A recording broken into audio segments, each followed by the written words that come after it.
Que Deus abençoe sua casa, sua vida, sua família, o seu lar, as obras das suas mãos, em nome de Jesus. Nós estamos hoje na 7ª parte desse ensinamento sobre destruidores de gigantes. E hoje nós vamos darmos um passo muito importante. Nós vamos, para a glória de Deus, aprendermos sim sobre cada característica, qualidade, comportamento, atitude em que devemos assumirmos pela palavra de Deus para que nos tornemos verdadeiramente destruidores de gigantes. Que o meu amigo Espírito Santo fale em áreas do seu coração, da sua vida, e que através da sua vida ele possa fazer um mover extraordinário em nome de Jesus. Bom dia, povo de Deus! Em nome de... Vamos aplaudir o Senhor bem forte então. Glória a Deus! Glória a Deus! Coloque a mão no coração, por favor, em nome de Jesus. Diga: querido Deus, do Senhor vem a verdadeira sabedoria e o entendimento com conhecimento. Em nome de Jesus, nós te pedimos, prepara-nos uma mesa na presença do Espírito Santo, ensinando-nos. Fala o nosso coração, muda a nossa mentalidade. Usa o teu servo pela sua misericórdia. Provoca a minha fé, provoca-me a minha fé no Espírito Santo, em nome de Jesus. Faz a sua oração então. Pai, em nome de Jesus, que seja bloqueado todo pensamento tardio e que a tua palavra vá em áreas específicas das nossas vidas.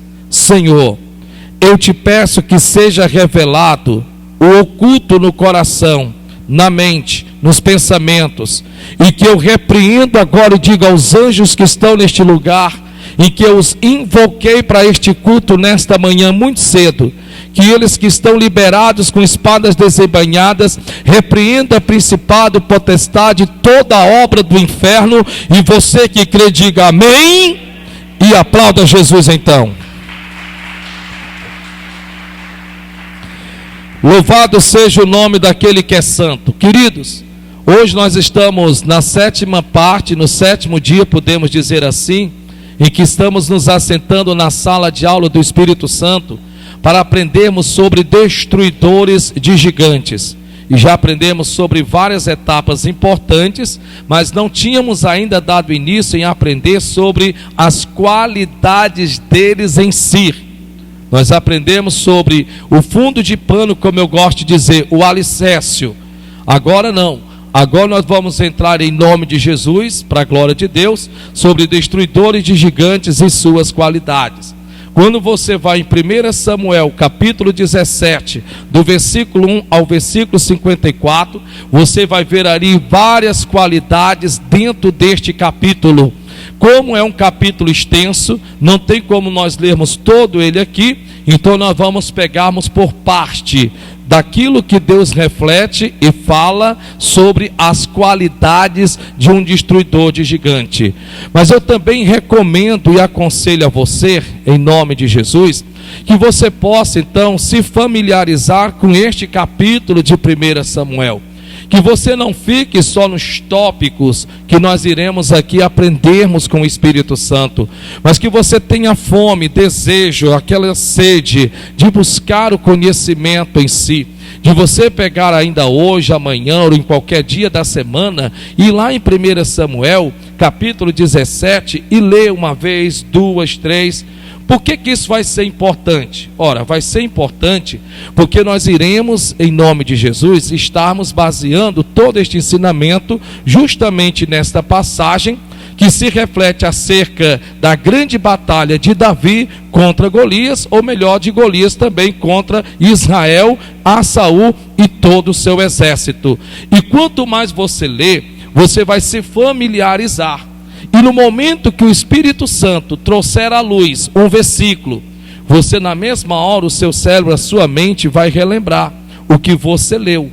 Lembre do que o Senhor Jesus nos prometeu, O Espírito Santo, diz a Bíblia, e Deus nos prometeu, que Ele nos lembraria de tudo quanto nos tem nos falado. Ora, se Ele nos lembraria de tudo quanto nos tem nos falado, é porque primeiro nós precisamos colocarmos para dentro. Não tem como Ele nos lembrar o nada, não tem como. Por isso é importante que você, eu lhe peço por favor, que na semana você vá lá em 1 Samuel, capítulo 17, do versículo 1 ao versículo 54, faça a leitura, no outro dia faça mais uma vez, no outro dia faça mais uma vez, além de você estar colocando para dentro a palavra de Deus, que é importantíssimo isso para nossas vidas, porque sem ela nós não funcionamos, sem a palavra de Deus. Você vai estar colocando dentro de você o conhecimento, o aprendizado, para no momento que passarmos por um tópico, naqueles versículos contidos naquele capítulo, o Espírito Santo possa lembrar você. Amém, Jesus? Glória a Deus. Então vamos ler comigo: destruidores de gigantes e suas qualidades. Então louvado seja o nome daquele que é santo. Bem, em 1 Samuel, capítulo 17, do versículo 14 ao versículo 32, o que nós temos aqui é um resumo do que está no capítulo 17, do versículo 14 ao versículo de número 32. Então é feito um resumo para que você possa entender o que está acontecendo aqui neste capítulo. Amém? Preste bem atenção. De princípio, nós temos que entendermos que o capítulo 17 de 1 Samuel fala do grande confronto de Golias para com os soldados de Israel, que no caso é o exército de Israel, e também ao próprio rei, naquele tempo, o rei Saul. Davi ainda não era rei. Davi era só um pastor de ovelhas que pastoreava as ovelhas de seu pai, porque nem suas na verdade era, mas ele ainda assim as pastoreava. Até que um certo momento, diz a Bíblia, que por 40 dias e 40 noites Golias confrontava e afrontava a todo o exército de Israel e também ao seu rei, ao rei Saul. O que é interessante é que a Bíblia Sagrada registra em que esta afronta vinha ao amanhecer e ao entardecer. Preste atenção no nome de Jesus. Você vê isso aqui no capítulo 17. Então todas as manhãs Golias se preparava para o combate, ia diante do exército de Israel e os confrontava. E esperava que alguém tomasse uma atitude, mas ninguém fazia nada. Tudo bem, isso ao amanhecer. Ele então se retirava, ele ia embora, ele ia para sua casa ou então para sua tenda. Quando era ao entardecer, ele voltava. Entardecer, o sol ainda não tinha se posto, a noite ainda não tinha chegado. E ele chegava mais uma vez, todo imperoso, e confrontava ao exército de Israel, confrontava também ao seu rei Saul. Então essa confrontação vinha ao amanhecer e ao entardecer. A pergunta é: por que ele, Golias, não vinha à noite para pegar os soldados desprevenidos? Por que não meio-dia, na hora do rancho, onde eles teriam que estar almoçando, onde eles teriam que estar mais cansados por conta da alimentação? Bem, ele não vinha nem pela madrugada, nem vinha ao meio-dia, nem vinha à noite, porque ele sabia que Deus tinha falado para Israel. E você vê isso nos primeiros 4 livros da Bíblia, onde Deus falara para Israel, quando este então apresentar a necessidade do sacrifício. E Deus disse para Israel: Israel, a partir de hoje vocês irão me sacrificar ao amanhecer e ao entardecer. Esses 2 horários, diariamente vocês vão precisar oferecer sacrifício sobre o altar. Qual era a finalidade disso? Qual era o propósito disso? Ao amanhecer era necessário que assim acontecesse para perdão dos pecados e para que a presença de Deus se entronizasse no meio do povo. Ora, se ao amanhecer eles não assim fizessem, Deus não teria como se fazer presente no arraial de Israel. Com isso, Israel estaria desguarnecidos da presença de Deus. E ao entardecer, do mesmo jeito. Ao entardecer, eles também precisavam ir na presença de Deus e oferecer sacrifício ao Senhor. Basta você lembrar de várias passagens da Bíblia. Quando Deus fez Adão e Eva, a Bíblia diz que Deus visitara, no caso Adão e Eva, ao amanhecer e ao entardecer. Está lá na Bíblia. O que é interessante é que Abrão, que ainda não era Abraão, quando estava voltando do Egito, reergueu o altar que tinha sido quebrado, reergueu o altar, ofereceu sacrifício sobre o altar. E assim está escrito lá no livro de Gênesis. E tendo então Abrão posto sobre o altar o seu sacrifício, ao entardecer invocou o nome do Senhor, do qual foi tomado por um pesado sono. E lhe sobrevindo o sono, também lhe veio as aves de rapina, que vinham sobre o holocausto para devorá-lo. Porém, Abraão, pondo-se de pé, enxortava para que assim não acontecesse. O que é interessante é que era ao entardecer.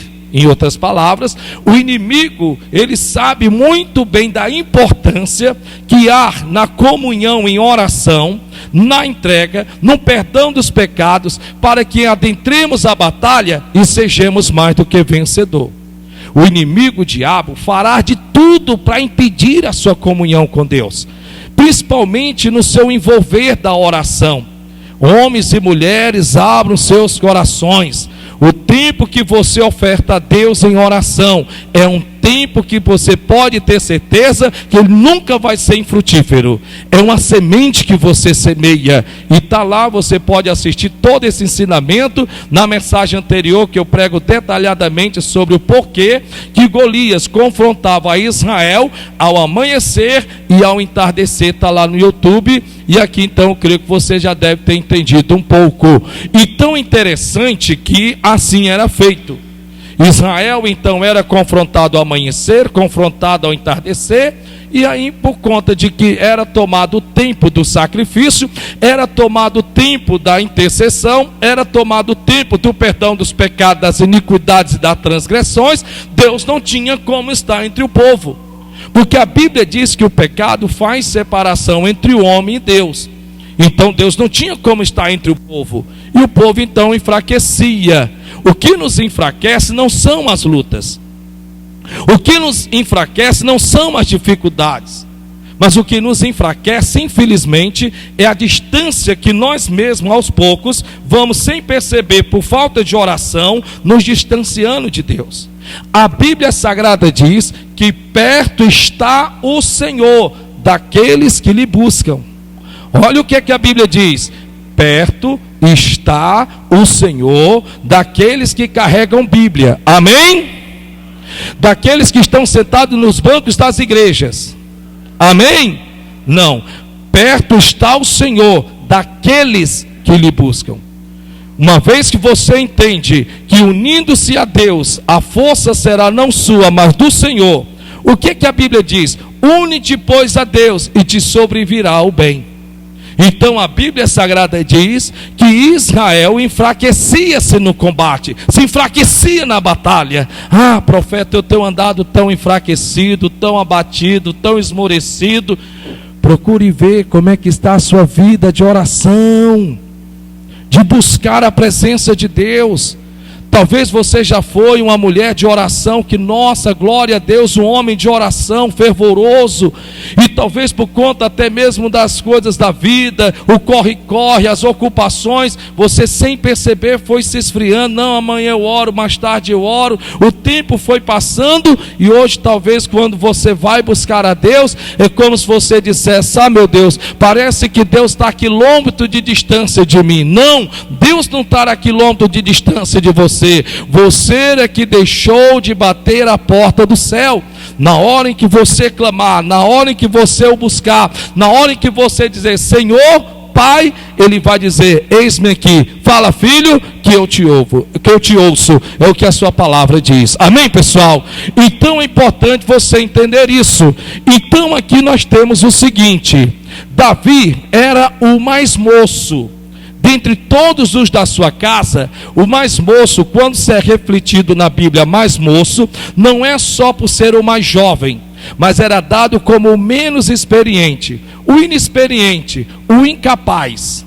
Por exemplo, lembre-se dos tempos de Gideão. Quando o anjo de Deus se apresenta a Gideão e diz: Gideão, vai nesta força porque o Senhor é contigo. O que foi que Gideão questionou? Ele diz: ah, meu Senhor, porque eu sou o menor, eu sou o mais moço da minha casa. Foi isso que ele questionou também diante de Deus, e Deus o repreendeu. Da mesma forma foi Jeremias, quando Deus disse: Jeremias, desde o ventre da tua mãe eu te escolhi e te dei para ser sacerdote e profeta na minha casa. O que foi que Jeremias disse? Ah, Senhor, eu não passo de um menino, eu sou muito moço, inexperiente. O Senhor não está vendo que não há capacidade que o Senhor possa me usar? E Deus mais uma vez o repreendeu, mais uma vez o chamou a atenção. O que é interessante é que a Bíblia Sagrada diz que assim também Davi era visto pelas pessoas. Ele era visto como o mais moço, o menos experiente, o aquém, de alguém que não podia se esperar nada de forma extraordinária. Você precisa vencer a maneira com que as pessoas te veem de lá para cá. Você precisa vencer isto. A Bíblia Sagrada diz, está escrito: dizes tu que tem fé? Claro que eu tenho muita fé em Deus, glória a Deus. Então tenha-te em ti mesmo. E é muito importante na hora da batalha a autoconfiança. Isso não é querer ser melhor do que ninguém, a autoexaltação, não, nada a ver, não. Até porque você precisa reconhecer o valor que você tem, porque foi Deus quem te fez a sua imagem e a sua semelhança. Então a Bíblia diz que ele era o mais moço. Disse então Jessé a Davi, seu filho: toma agora para teus irmãos uma ênfase deste grão tostado e estes 10 pães, e corre a levá-los ao arraial a teus irmãos. Em outras palavras, agora seu pai Jessé o fazia de empregado. Ele tinha suas ocupações. Qual era a ocupação de Davi? Cuidar das ovelhas de seu pai. Será que Jessé, o pai de Davi, não podia ter mandado um dos seus empregados? Será que ele não podia mandar chamar e venha cá, você meu empregado, eu quero que você vá e leve esses materiais aqui para os meus filhos e fiquem sabendo, procurar saber como é que eles estão. Claro que ele podia. Mas era um ato de humilhar, era um ato realmente de colocar a rente com o chão. Era um ato de que Jessé estava querendo dizer para Davi da seguinte forma: ei, enquanto que os teus irmãos estão na peleja, enquanto que os teus irmãos estão na guerra, você onde é que está? Então era uma forma de humilhar. Basta você se lembrar, no dia em que o profeta Samuel foi até a casa de Jessé, olhando para todos os irmãos de Davi, perguntou: porventura há mais alguém? E a Bíblia diz que o pai de Davi, Jessé, disse: bem, tenho mais moço, tenho menos experiente, até que foram esse que Deus ungira e Deus escolhera para ser rei em Israel. É importante você levar isso em jogo em relação a se tornar um destruidor de gigante, porque agora Davi vai ser feito de empregado para o seu pai. Ô menino, vem cá. Oi pai, pois não. Eu quero que você vá até seus irmãos e leve esses pães, leve essa ênfase de farinha, e eu quero que você vá lá agora. O que é interessante é que Davi não estava ocioso. Davi não estava de braços cruzados. Não. É tão importante você entender essa jornada para se tornar um destruidor de gigante. A Bíblia diz que para Davi e ter feito o mandato do pai, ele teve que pegar as ovelhas de seu pai e deixar com o empregado. Então tinha outras pessoas que poderiam ter feito isso. Só que não. Só que Jessé queria, porque queria que quem fosse era Davi. Só que nem Jessé sabia que Deus estava por detrás. Que Deus estava por detrás daquele negócio. E aí a Bíblia Sagrada continua dizendo: leva também estes 10 queijos ao seu comandante de 1000, e verás como passam teus irmãos, e trarás notícias deles. Em outras palavras, você vai ser o meu pombo correio. Você vai até lá, entrega tudo isso daqui, vai até os teus irmãos e pergunta para eles: como é que vocês estão? E me traga a notícia, viu, Davi? E me traga a notícia. É isso que eu quero que você faça. Dá para você imaginar isso? Lembre-se que nós sabemos que a relação não de Davi com seus irmãos, mas a relação dos irmãos de Davi com Davi não era as melhores. Não era as melhores. Você sabe que a Bíblia Sagrada ensina em que os próprios irmãos de Davi era um dos que mais humilhava e mais pisava em Davi. Basta você entender que a Bíblia Sagrada diz que no momento em que Davi se apresentou-se dizendo: eu irei contra esse filisteu incircunciso, a Bíblia diz que foram os próprios irmãos de Davi que o criticaram, que o julgaram, que o condenaram e que se opuseram a Davi para o campo de batalha. Então dá para você imaginar? Dá para você parar e pensar? Seja Davi, seja um Davi agora. De repente, o seu pai, sua mãe, seu irmão, ou de repente alguém lá na empresa onde você trabalha, lhe pede que você seja como um pombo correio. Lhe pede que você faça uma coisa que você diz: não, mas isso aqui não é para mim fazer não. Ah, não vou fazer coisa nenhuma. Que conversa é essa, rapaz? Eu fui chamado para poder mexer nessa caixa de som e estão mandando eu varrer? Não, não é por aí coisa nenhuma. Não vou varrer coisa nenhuma. E o pior é que se você não tiver cuidado, pessoas irão se aproximar de você para encher o seu coração. E como é que isso vem acontecer? Tentando lhe dar a razão daquilo que não lhe custaria nada varrer. Você não perderia a sua honra em varrer.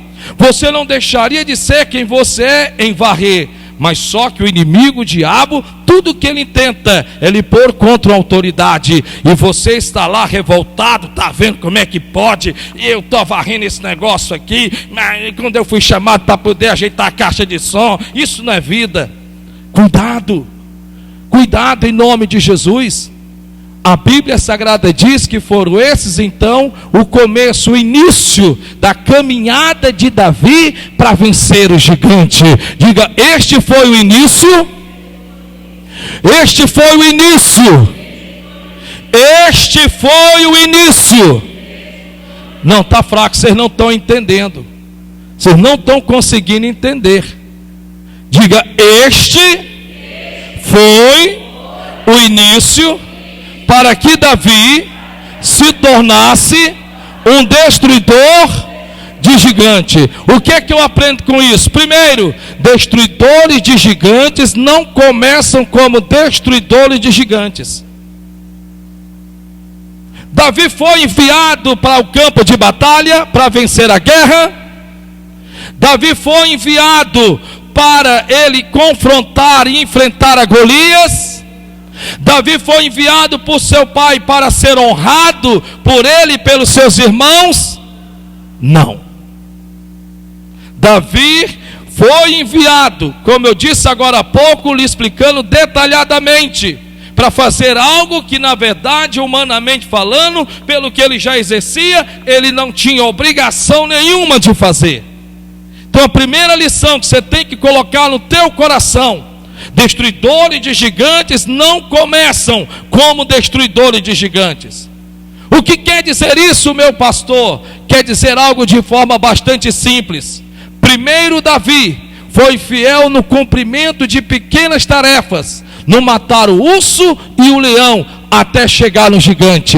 Em outras palavras, primeiro Davi teve de ser fiel, obediente ao seu pai. Se ele diz: não vou, nananina, não tem quem me faça me servir de empregado para os meus irmãos. O senhor está pensando o quê, hein? O senhor está pensando que é o rei da cocada? O senhor está pensando que manda e desmanda, pronto e acabou-se? Ei, é um dos primeiros mandamentos com promessa: obedecer pai e mãe para que vivam longos dias de vida na terra, diz a palavra de Deus. Você escolhe a casa que você quer morar, você escolhe a roupa que você quer vestir, mas os teus pais foi Deus quem escolheu para você. Ah, mas um pai daquele ou a mãe daquela ninguém merece.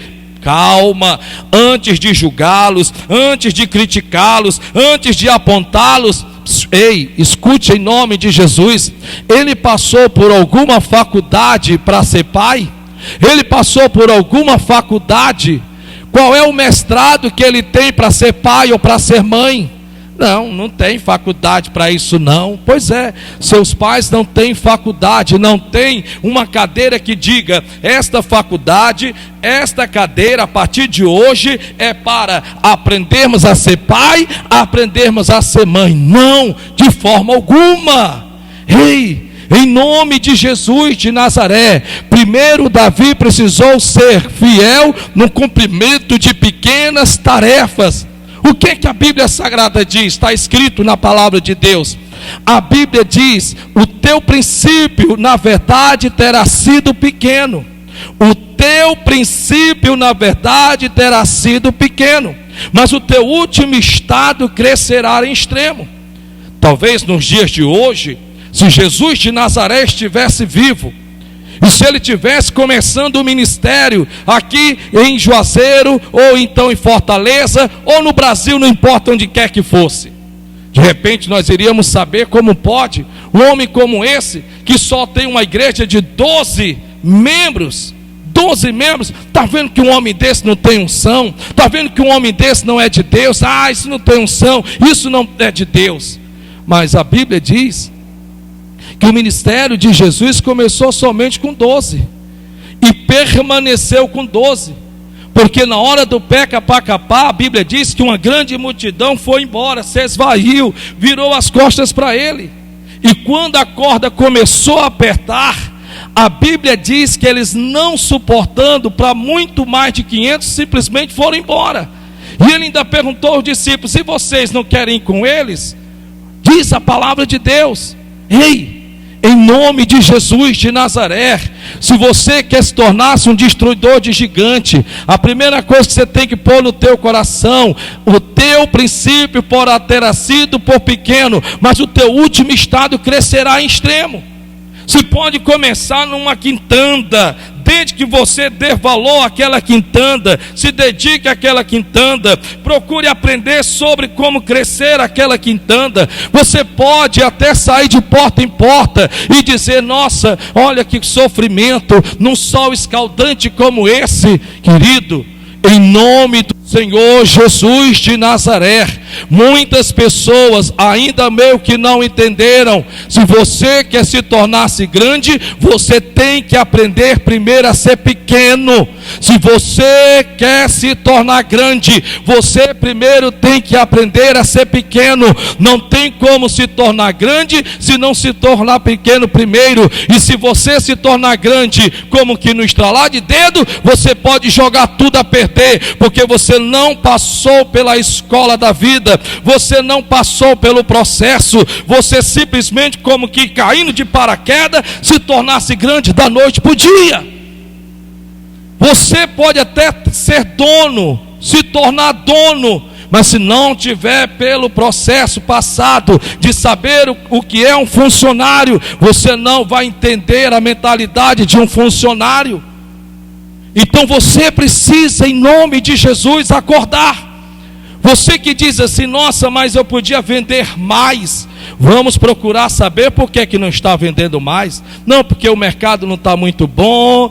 Calma. Se você se deixa levar pelo que os outros acham, você só vai ser mais um na lista de espera. Em nome de Jesus, Davi, para se tornar um destruidor gigante, primeiro precisou ser fiel ao que o pai dele mandou com que ele fizesse, por mais humilhante que fosse. Agora ele vai ter que, como todo mundo sabe da história, tem que lutar contra um urso, tem que lutar contra um leão, até chegar no gigante. Você precisa entender isso. Às vezes você precisa vencer a preguiça de ler. Ah, não fale isso não, pelo amor de Deus. Só em me lembrar me dá já um abrimento de boca. Eu já fico, meu Deus, me ajuda. Pois é. Se você não sabe, a burrice é a mãe da ignorância. Se você não sabe, você não vai além daquilo que você aprendeu ou daquilo que você sabe. Você precisa colocar para dentro, se é que você sabe que precisa colocar para fora.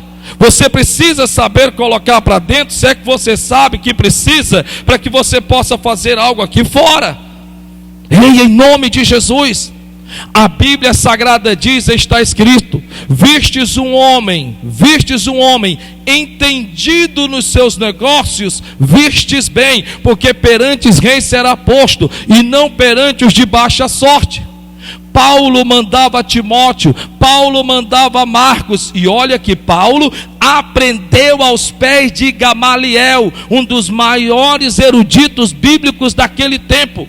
E Paulo dizia: trazei-me os livros de Troia, para que eu possa lê-los, para que eu possa ver e rever e aprender o que lá dentro tem, porque eu preciso aprender. Salomão dizia: aprende a sabedoria, adquire o conhecimento, porque te servirá como um colar. Hoje nós temos o analfabetismo cristão. Hoje você fica naqueles TikTok que dá até nojo, eu tenho nojo daquilo. E um bando de besta, me perdoe a expressão, não estou lhe machucando, estou falando a verdade. Pessoas que de propósito estão andando e tropeçam de propósito, e está lá você. Quando não, você fica no meio de uma guerra política, favor do A, favor do B, e eles nem sabem que você existe, nem sabem que você existe, e está lá você na discussão daqui, dali, dacular. Não, meu irmão, em nome de Jesus, procure aprender na área por qual Deus te vocacionou, quer seja em que área que for. Se você é um professor, procure ser o melhor professor. Se você é um gerente, procure ser o melhor gerente. Se você é um vendedor, procure ser o melhor vendedor. Se você, seja em que área que for, sempre procure querer ser o melhor. Mas você só vai se tornar-se o melhor se você aprender. Se você não mais quiser viver na aba do chapéu de ninguém, você não é Martinho da Vila para viver a vida toda na aba do chapéu dos outros. Você tem 2 braços, você tem 2 pernas, você tem um corpo que Deus deu para aprender, uma mente saudável, para poder aprender, para verdadeiramente andar com os próprios pés e dar a volta por cima. Deixe de reclamar, de murmurar, deixe desse negócio porque não tem quem me ajude, não tem quem me oriente. Acaba com isso. Acaba com isso. O que você tem é preguiça. O que você tem é muita preguiça. Preguiça que você tem. Ah, eu não vim aqui para ser ofendido por ninguém. Não estou lhe ofendendo, porque eu estou dentro da Bíblia. A Bíblia diz que os tolos, a palavra tolo, honécio, se fosse traduzido como era para ser traduzido, é burro. Burro não no sentido do animal, a palavra burro é no sentido de falta de entendimento. Eu não estou aqui, pelo amor de Deus, escute, eu não estou discutindo com ninguém, eu só estou falando. E se a carapuça está cabendo na cabeça, então em nome de Jesus muda. Olha para o irmão que está do teu lado e diga: muda. Muda.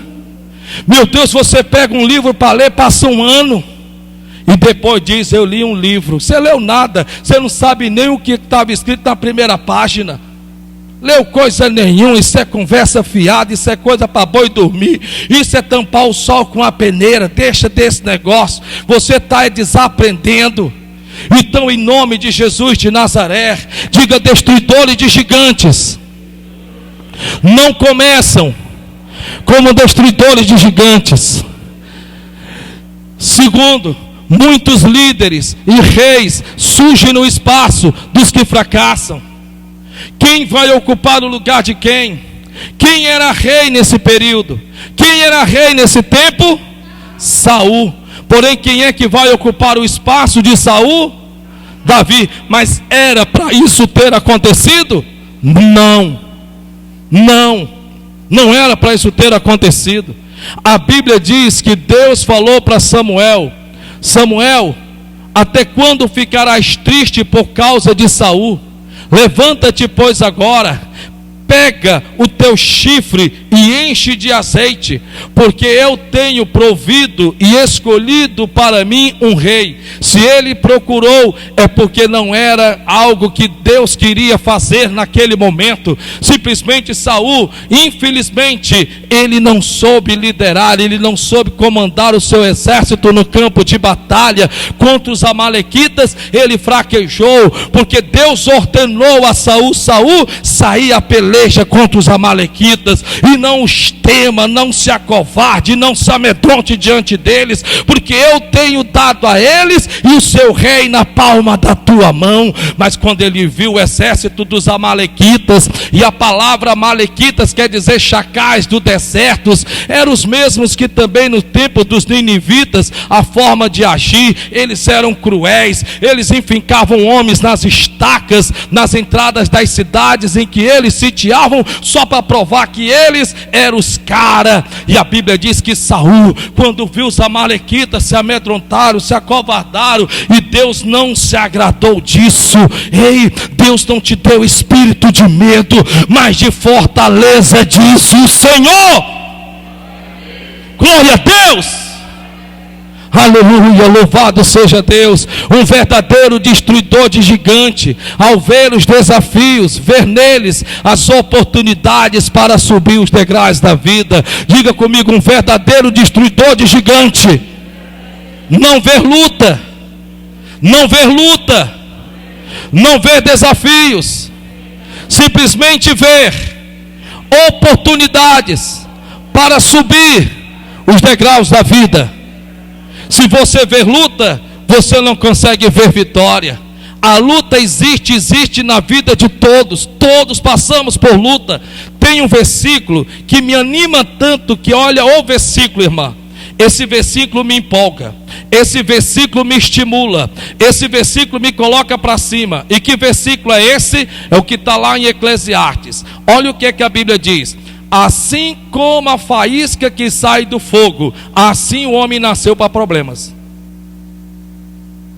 Pensa no versículo que estimula. Você já viu fogo sem faísca? Não tem, não existe. Todo fogo, não tem, né? Aquelas faísquinhas, não tem? Deus diz: assim como a faísca que nasce do fogo, assim o homem nasceu para problemas. Sabe esse que você está passando? Olha para o irmão que está do céu, diga: é só mais um problema. Não, vai lá, você tem que desdenhar dele, não levar, preste atenção, não menosprezá-lo. Você não pode menosprezar um problema. Você tem que procurar entender isso. Não, quando eu peço para você dizer isso, não é menosprezando, mas você não pode exaltá-lo, você não pode engrandecê-lo, como que o problema que você passa fosse maior do que o do vizinho, como que parece que só você passa por problema. Meu Deus, em nome de Jesus, em nome do Senhor Jesus de Nazaré, então olhe para o seu irmão, para a sua irmã que está do céu, diga: é só mais um problema. É só mais um problema. E qual é o problema? É de saúde? Qual é o problema? É conjugal? Qual é o problema emocional? Qual é o problema? Não, eu estou com um problema lá na construção. Pois é só mais um problema. Isso está te capacitando, isso está capacitando você. Mas será que está? Tá, para você saber como liderar, como comandar, como saber lidar com situações adversas, em que você diz assim: nossa, mas eu não sei nada disso. Não sabe porque não procura aprender, porque se você procurar aprender, você vai ficar sabendo. Você não pode ficar nesse pensamento de ficar dizendo: mas eu não sei. Não sabe porque não procura aprender. Porque se você procurar aprender, você vai ficar sabendo.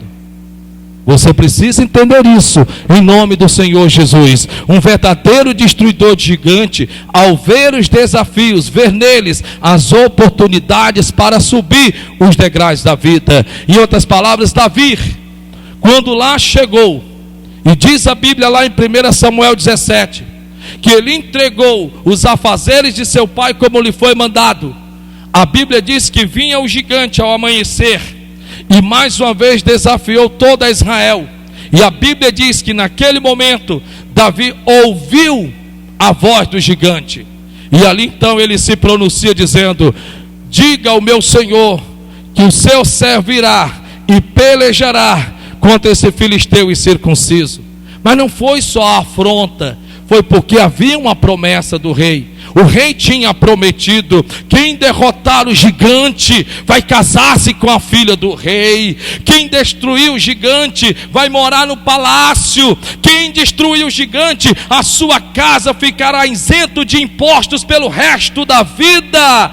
Quando Davi ouviu que há uma mudança de vida, estação de vida, quer dizer que eu não vou mais cuidar de ovelhas, quer dizer que eu não vou mais estar tendo que limpar cocô de ovelha, e não acredito, quer dizer então que ao invés de eu ser devedor, o reino é que vai estar me devendo, porque eu não vou mais, nem eu e nem minha casa, pagar impostos. Quer dizer então que eu vou casar com a filha do rei, vou morar no palácio. Bem, para quem não tem nada, diante de uma promessa em ter tudo, eu prefiro arriscar.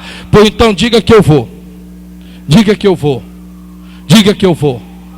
A diferença em arriscar e não arriscar: quem não arrisca permanece como está. E quem arrisca para a glória de Deus, não é correndo risco simplesmente, mas está arrumando para que alguma coisa possa mudar nas estações da sua vida. Ponha isso no seu coração, em nome de Jesus de Nazaré. Agora a pergunta é muito simples, que você precisa pôr no teu coração: você cria oportunidades ou você vive à espera delas? Pergunte isso para o seu irmão: você cria oportunidades ou vive à espera delas? Vou lhe dar 30 segundos para você pensar sobre essa simples pergunta. Pensa nela aí, por favor, olhando para você mesmo.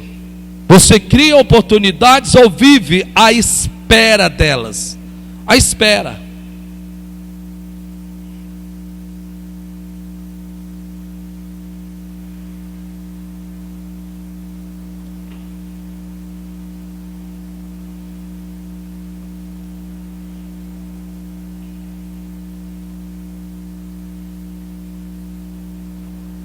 Qual seria a conclusão que você teria? Você cria oportunidades ou vive à espera delas?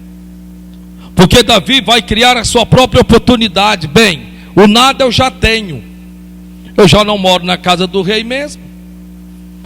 Sou solteiro, não sou casado. Todo mês eu vejo com que o meu pai tem que estar pagando impostos para o reino. Eu vou arriscar. É isso que eu vou fazer. Eu vou criar oportunidades para uma mudança de estação de vida. É isso que eu vou fazer. Pronto, vamos lá. Vamos para cima. Vamos para cima. Vamos para cima. Vamos para cima. E assim ele foi. E o que foi que aconteceu? Deus lhe deu vitória. Diga glória a Deus por isso. 1 Samuel capítulo 17, do versículo 28 ao versículo 33. Olha o que a Bíblia Sagrada diz. Eliabe, seu irmão mais velho, ouviu quando falava aqueles homens, pelo que se acendeu a sua ira contra Davi, e disse: por que descestes aqui? E a quem deixastes aquelas poucas ovelhas no deserto? E disse Saul: contra este filisteu não poderás pelejar, pois tu és menino, e ele Golias, guerreiro desde a sua mocidade. O que está acontecendo aqui? Bem, agora Davi fez o mandado do pai. Chegou lá, entregou o que era para entregar, ouviu as ameaças de Golias, e agora Davi então abre a boca e diz, na presença dos soldados e na presença também dos seus irmãos, e ele diz: diga que eu irei contra esse filisteu incircunciso. Ouvindo então Eliabe, seu irmão mais velho, logo se indignou, ficou revoltado. A Bíblia diz que ele se acendeu em ira, ficou como que rangendo os dentes. Está na Bíblia. E a Bíblia Sagrada diz então que vai dizer: por que descestes aqui, intrometido? Seu intrometido, rapaz, seu intrometido, o camarada foi fazer o mandado do pai, foi servir de empregado para os seus irmãos, e o seu próprio irmão, ao invés de olhar para Davi e dizer: poxa Davi, muito obrigado por defender a honra de Israel, vai olhar para ele e vai dizer: tu é um intrometido, por que desceste aqui intrometido? Ô seu intrometido. E o pior ainda vai dizer: a quem deixastes aquelas poucas ovelhas no deserto? Irresponsável.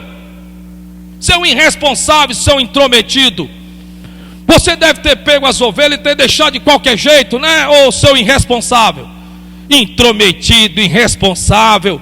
Porque não precisa ele usar as palavras que eu estou usando, mas só as perguntas já deram a entender o quão irado estava Eliabe, por conta de que Davi estava se pronunciando, dizendo: digas ao rei que o teu servo irá à peleja contra esse filisteu incircunciso. Isso aqui, meu irmão, é muito sério.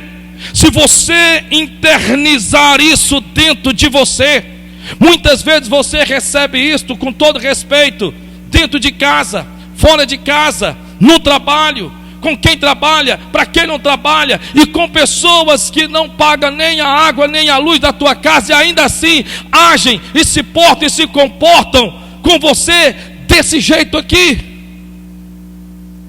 O problema que você tem que entender é o seguinte: é o quanto você interniza isso no seu coração, o quanto você permitiria com que isso fizesse parte ou determinasse um sentimento em você, porque está vindo dos seus próprios irmãos.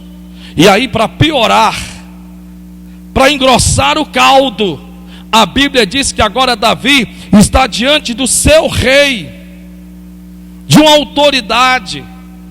E agora Saul, olhando para Davi, vai dizer: contra este filisteu não poderá pelejar, pois tu és menino, inexperiente, e ele, guerreiro desde a sua mocidade. Pensa num líder, pensa num líder, no líder que tem diante dos seus olhos uma pessoa que foi o único que se prontificou e a peleja. Um líder desse eu não quero nunca na minha vida. Deus me livre, vai para bem longe de mim, não dá certo, está repreendido, está amarrado, em nome de Jesus. Como pode um líder olhar para uma criança, um menino, um rapaz, um garoto, não importa, mas para a única pessoa que ofereceu uma oportunidade de que Israel não fosse mais envergonhado? Um líder desse aqui, com todo respeito, eu não quero nem por dinheiro. Um líder como este, que ao invés de me colocar para cima, me coloca para baixo, que chega para mim e diz: ah, tu não é ninguém, rapaz, tu não pode pelejar, tu não pode exanar, tu não está vendo, o homem que tu vai querer enfrentar é mais experiente que tu, rapaz, isso que sim que é um guerreiro, tu não é nada, rapaz. Isso aqui é muito sério. Isso aqui é muito sério, que o Espírito Santo abra a sua mente, que o Espírito Santo saculeja a sua mente, porque isso daqui é muito sério. Em outras palavras, além dos da casa, agora ainda tinha a sua própria liderança, que olhava para Davi e dizia: tu não é ninguém, tu não é nada, tu não consegue, tu não vai chegar a lugar nenhum. Cuidado, meus irmãos, cuidado, que pessoas se tornam fracas por tanto querer ouvir o que na verdade, infelizmente, só massageia o coração, o peito, o ego, quando na verdade isso não te leva a lugar nenhum. Cuidado com isso. Cuidado com essa falsa, sabe, esperança de que às vezes você está numa situação tão caótica, tão triste, que às vezes o que você espera é: encosta a tua cabecinha no meu ombro e chora, meu amor. Que conversa é essa, rapaz? Não me escute, em nome de Jesus. Destruidores de gigantes, leia aí por favor, 1, 2, 3 e já.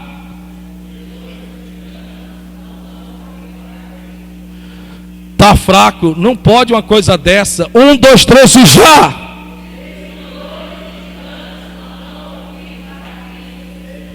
Diga para o seu irmão: se você é um destruidor de gigante, ou quer se tornar um, aprenda.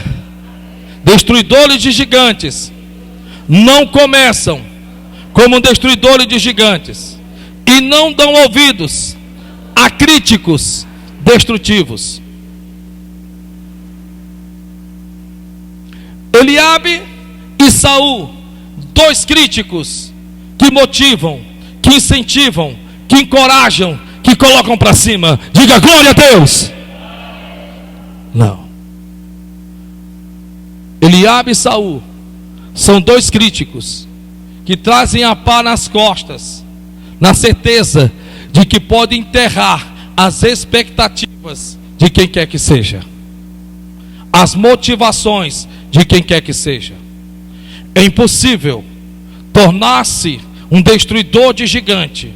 Primeiro, se você não pôr no teu coração, destruidores de gigantes não começam como destruidores de gigantes. Sede fiel no pouco e te colocar-te-ei no muito, diz o Senhor Jesus. Agora, destruidores de gigantes vão ter que lidar, uma vez que saíram por detrás das cortinas e estão surgindo no palco da vida. Enquanto você é plateia, ninguém se importa. Enquanto você só é mais um, ninguém liga. Se você nasceu só para ser plateia, então com certeza você é uma pessoa muito magoada, muito ressentida, muito dadai. Eu sou tão dadai. Então você é plateia. Você não é destruidor de gigante, coisíssima nenhuma. Esse ensinamento aqui vai ser como palha para a tua vida. Só queimou, acabou. E aí você não lembra de nada. Só sei que um dia eu ouvi, mas não sei de nada. Porque morre no caminho. Morre no caminho. Se você é plateia, você não faz diferença. Se você é plateia, você não incomoda ninguém. Se você é plateia, você é só mais um. Se você é plateia, você em hipótese, circunstância alguma, se torna ameaça para quem quer que seja. Se você é plateia, você é uma pessoa acomodada com a vidinha que está vivendo. Se você é plateia, você é como aquele homem que está há muitos anos esperando o mover das águas para tocar nas águas, para ser curado. E Jesus chegou para ele e perguntou: queres por acaso ficar são?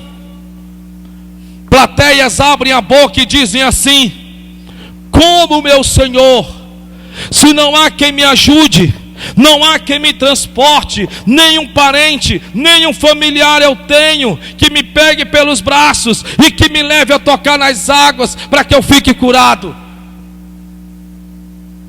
Se você é plateia, você vive a sua vida inteira com desculpas, porque não tem parentes que te ajudam, não tem familiares que te ajudam, e não é para ajudar mesmo não. Não é para ajudar mesmo não. Porque senão você vai se tornar um sanguessuga, um morcego, cravar na jangular e diga: eu não saio daqui, morcego.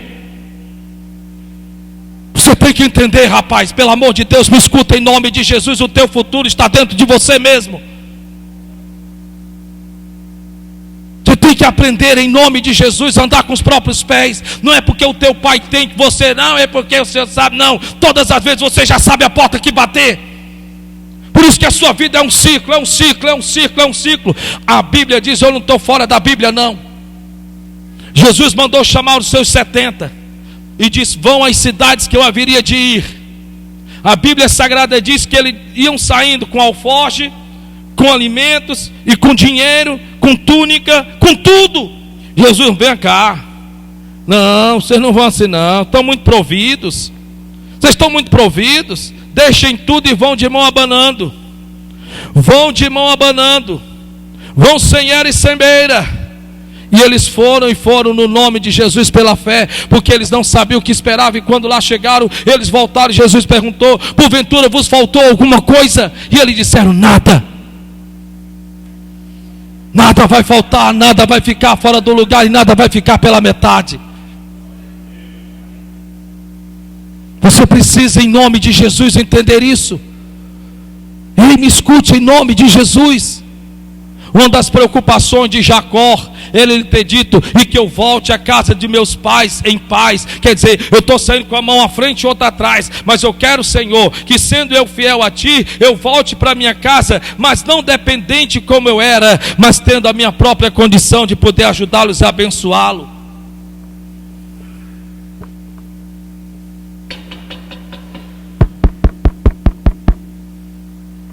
Dono de casa, dono de casa. Ah, me lembrei do prefixo. Salve o Senhor, nosso Senhor Jesus Cristo, para sempre seja louvado. Quem é nessa hora? Eu estou trazendo um trocadinho que o seu filho mandou. Abriu a porta, tibungo. Abriu a porta. Quem é você? Eu sou Luiz, o Gonzaga, seu filho. Isso é hora de chegar em casa, menino. Saiu com a mão à frente e outra atrás.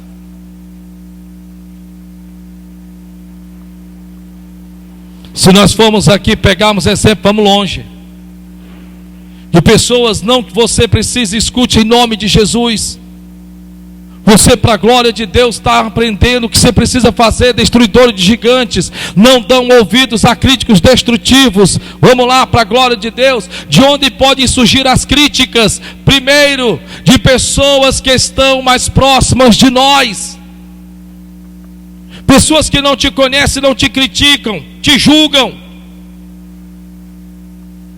As críticas podem surgirem, primeiro, de pessoas que estão mais próximas de você. Eliabe era o irmão mais velho de Davi. É tanto que Davi vai lidar com a crítica dizendo: o que fiz eu agora? O que foi que eu fiz? Eu só disse que iria lutar contra o gigante, vocês estão me criticando. Meu Deus, eu só disse que eu ia voltar a estudar, eu só disse que eu ia para a igreja, eu só disse que ia... E vocês estão me criticando por quê? Você só não recebe crítica quando você está no estado by, quer dizer, você está parado. E ainda ser criticado pelos que não têm coragem de fazer coisa alguma e que estão mais parados do que você, ainda te criticam porque você está parado. A crítica vem de pessoas que estão mais próximas de nós. A crítica machuca quando vem de pessoas que estão acima de nós posicionalmente. Saul era rei, Davi era seu servo. Imagine você receber as palavras daquele homem. Imagine você estar ali esperançoso, feliz da vida, e eu querendo ouvir de Saul, seu rei, dizer: não, Davi, vai lá, cara, você vai vencer. Pessoas que estão posicionalmente mais elevadas do que você, pessoas que estão ocupando um espaço, um degrau a mais na sua vida, e que agora querem pisar, querem humilhar, querem passar por cima, querem ralar você no chão. A questão é o quanto você interniza isso dentro de você. Meu Deus, ei, se prepare, porque vai ter pessoas que vão chegar e vai dizer que você é louco, que você é louca, que num tempo como esse começar um comércio. Ei, pelo amor de Deus, guarde o seu coração. De tudo quanto o homem deve guardar, guarde o vosso coração, porque dele procedem as saídas da vida.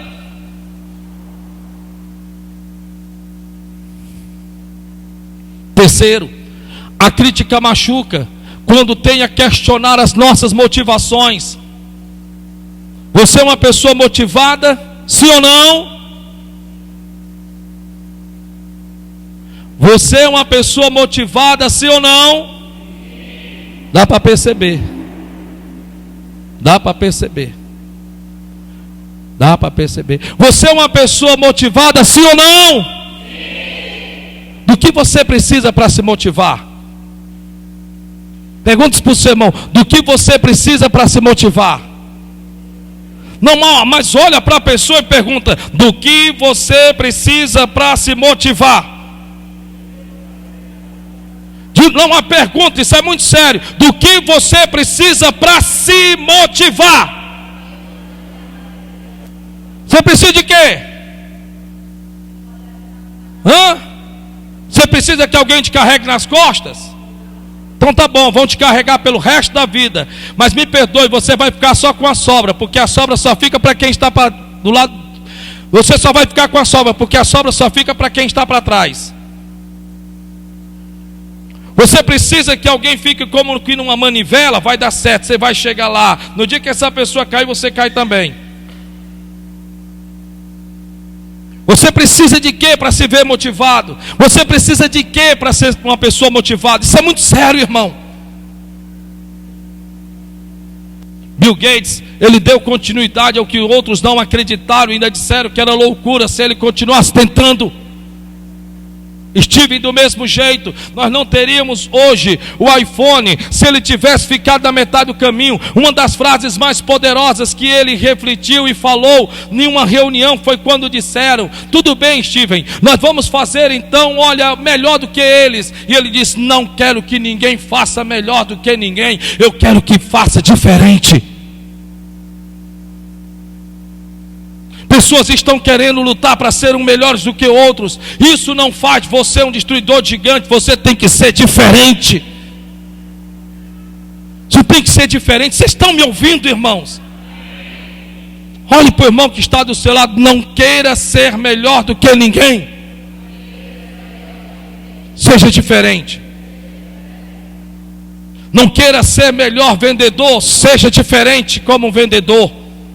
Não queira ser o melhor em qualquer que seja a área que for. Nós fomos ensinados a querer ser o melhor pedreiro, o melhor isso, o melhor aquilo outro. Não seja diferente. Foi o que eu aprendi quando Deus me ensinou sobre um destruidor gigante em 1999. Ei, você tem que ser diferente. Sacode esse irmão com muito amor e diga: seja diferente. Seja diferente. Ser diferente, invente, crie, seja diferente.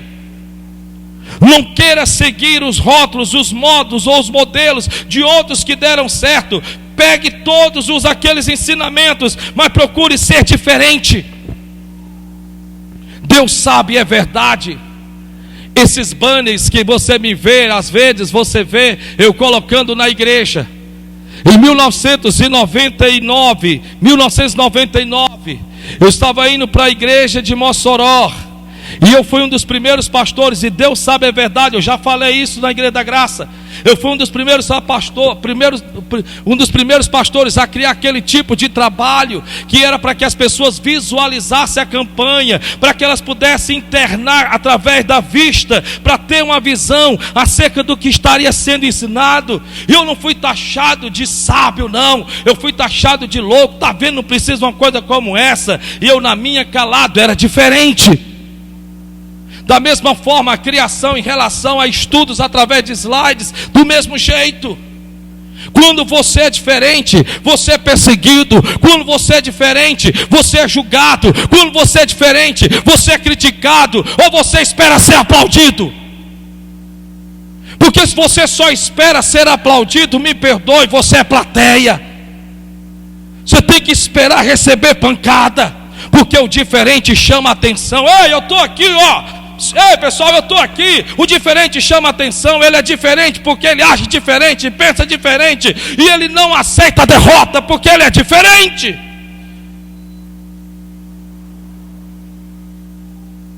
A crítica machuca quando tem a questionar as nossas motivações. A crítica machuca quando é contínua. Sabe aquelas pessoas que ficam 24 horas no pé? Sabe aquele tipo de pessoa que parece que tem o cão na língua, rapaz? Que fica ali direto. Aquilo machuca, água mole, pedra dura, tanto bate até que fura. A questão é o quão você está blindado para isso. O quão você se protege em relação a isso. Pessoas vão te criticar, pessoas vão te denunciar, pessoas vão te apontar, pessoas vão fazer lá o que quer que seja, não importa, desde que você não internize isso dentro de você. Desde que você não se permita. Pessoas perdem o emprego. Pessoas jogam tudo para cima por conta de uma crítica, e de uma crítica contínua. Você não é capaz, você não consegue, você não está vendo? E o diabo ainda faz com que pessoas cheguem até você, parece não. É na verdade o correio do inferno. Porque o diabo sabe que através das palavras pode chegar até o seu coração e determinar a sua visão. Eu não digo a sua vista, mas a sua visão. Você não precisa ter feito nada de errado. Sempre vai ter alguém que vai chegar até você para desfocar a tua visão. Eu não digo a tua vista, mas a tua visão, porque você nem esteve lá e você nada viu, mas de tanto ouvir, a sua mente começa a projetar imagens dentro de você. E se você não guardar o seu coração e os seus ouvidos, você começa a acreditar, e quando você menos pensar, você vai estar atraindo maldição para dentro da sua casa, e para a sua vida, e para a sua família. Lembre-se que a Bíblia Sagrada diz a diferença entre Davi e o exército e Saul. A Bíblia diz que o exército e Saul viu a Golias. A Bíblia diz que Davi ouviu. Para nós terminarmos, em nome de Jesus, um crítico é uma pessoa que aponta a imperfeição daquilo que outras pessoas fazem, enquanto que elas mesmas não estão dispostas a fazerem nada. Para nós terminar, 1, 2, 3 e já comigo. Um crítico é uma pessoa que aponta a imperfeição daquilo que outras pessoas fazem, enquanto que elas mesmas não estão dispostas a fazerem nada. Olhe para o irmão que está do seu lado e diga: se você não está disposto a fazer nada, também não critique.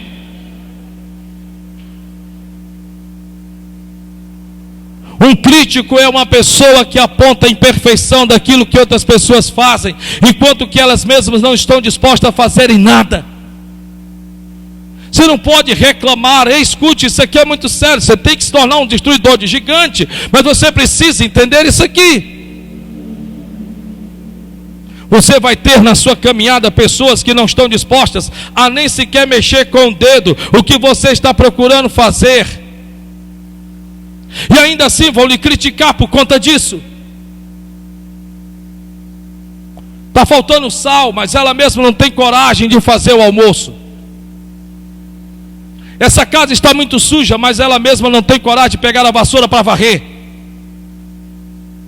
Mãe, mas como é que pode, mãe? A senhora não deu o remédio da menina, mãe? Quando na verdade, quando está em casa, ainda fica sentado com o controle na mão, e é você que se levanta para colocar e dar o remédio. Um crítico é uma pessoa que só aponta imperfeição, enquanto que elas mesmas não estão dispostas a fazerem nada. Um crítico é aquela pessoa que busca poluir toda a solução que você encontra. Diga para você mesmo: um crítico é aquela pessoa que busca poluir toda a solução que você encontra. Quem é de Deus aqui, levanta a mão. Não, aqui, à direita. Quem é de Deus, levanta a mão. Segura, vai descendo a mão devagarzinho. Vai descendo, descendo. Coloca aqui assim, ó. Coloca, vai, coloca. Olha para o irmão que está do lado e diga: eu estou sentindo, viu daqui?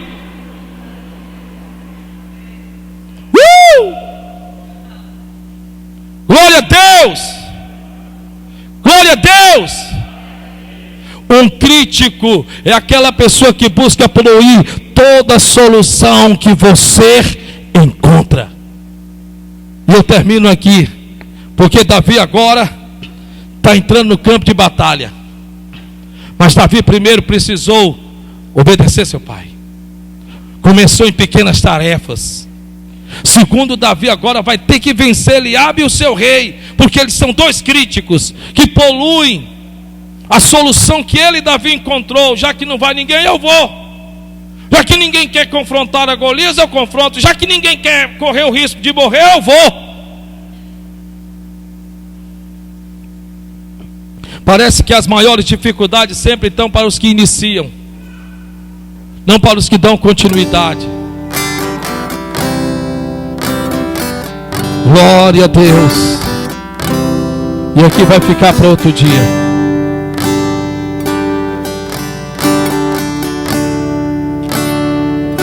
O Senhor falou com você nesta manhã.